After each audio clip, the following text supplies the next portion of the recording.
የኔታ ቤት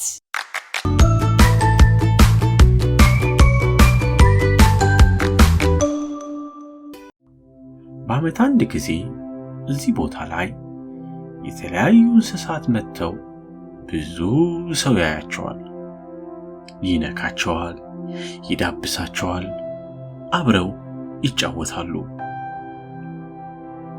የኢትዮጵያ ልጆች በዚህ ስፍራ እንስሳቱን ለመጎብኘት ተገኝተዋል።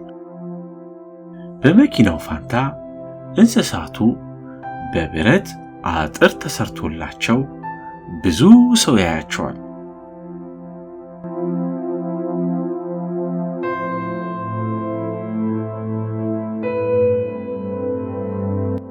የኢትዮጵያ ልጆች አህያን ስላዩ ደስ ብሏቸዋል። በእጃቸው አህያውን እየዳበሱ ነው። አህዮቹም ተደስተዋል።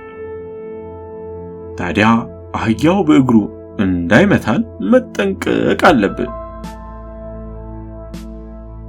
በብረት ስለታጠረ ልጆች በነፃነት ከአህያው ጋር መጫወት ይችላሉ።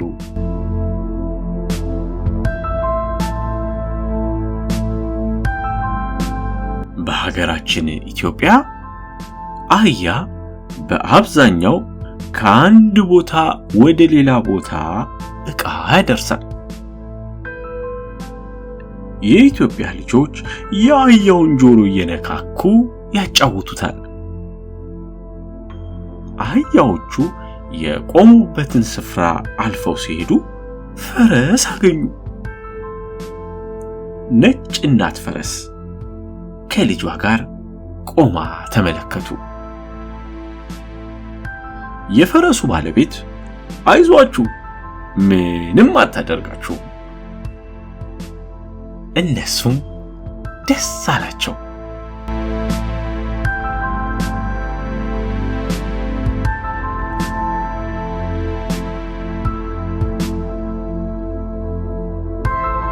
እነዚህ ደግሞ አጫጭር ፈረሶች ናቸው። ፖኒ ይባላሉ። ልጆች አጫጭር ፈረሶቹን አልፈሯቸውም። አፏን በእጃቸው ሲነካኩ አጭሯ ፈረስ ምንም አላለችም። ፀጉሯን ሹሩባ እየሰሩላት ነው። ፈረሶቹ ፀጉራቸው ይከረከማል፣ ጥፍራቸው ይቆረጣል፣ ይሞረዳል። ንጽህናቸውን ገላቸውን በማጠብ በደንብ ይጠብቁላቸዋል። ይሄ ፈረስ አንገቱን ወደ ላይ ወደ ታች እያደረገ ሰላም እያለ ነው። የኢትዮጵያ ልጆችም ሰላም እያሉት አንገታቸውን እንደፈረ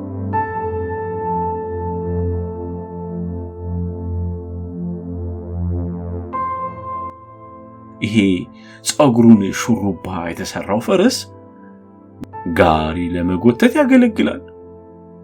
እነዚህ የምትመለከቷቸው ትላልቅና ጠንካራ ፈረሶች ጋሪ ለመጎተት ዕቃ ለማጓጓዝ ይጠቅማሉ። የኢትዮጵያ ልጆች ፈረሱን እየዳበሱት ነው። ፈረስን ከኋላ እግሩ በኩል ቆሞ መንካት ወይም ከኋላ እግሩ በኩል መቆም አደገኛ ነው። በኋላ እግሩ ከረገጠን በጣም ከፍተኛ ጉዳት ይደርስብናል። ስለዚህ መጠንቀቅ አለብን።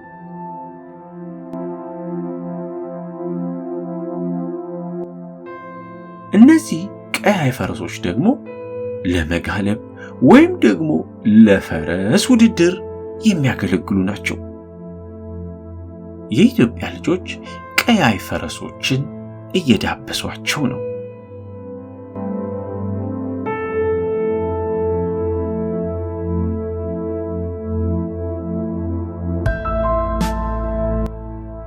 አሁን ደግሞ ለሕፃኗ ፍየልም ልጆቹ ሳር እንድትበላ እየሰጧት ነው። ፍየሎቹም ደስ አላቸው። ፍየሎቹም ሰዎች መጥተው ስለሚጠይቋቸው፣ ስለሚዳብሷቸው፣ ስለሚነኳቸውና ምግብ እየሰጧቸው አብረው ቁጭ ስለሚሉ ደስ ብሏቸዋል። ይቺ እናት ፍየል ለልጇ ወተት ይዛለች።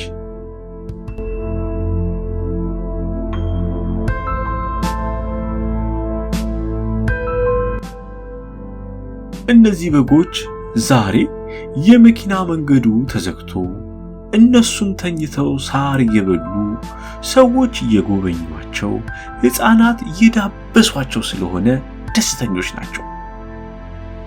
ብዙ ልጆችም ደስተኛ ሆነዋል። በጎቹን እየዳበሱ ምግብ እየሰጡ ውሃ እያጠጡ ጥሩ ቀን እያሳለፉ ነው።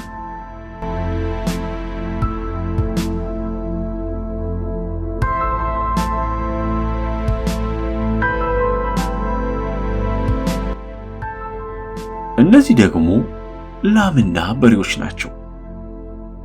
ከላም ወተት፣ አይብና ቅቤ እናገኛለን።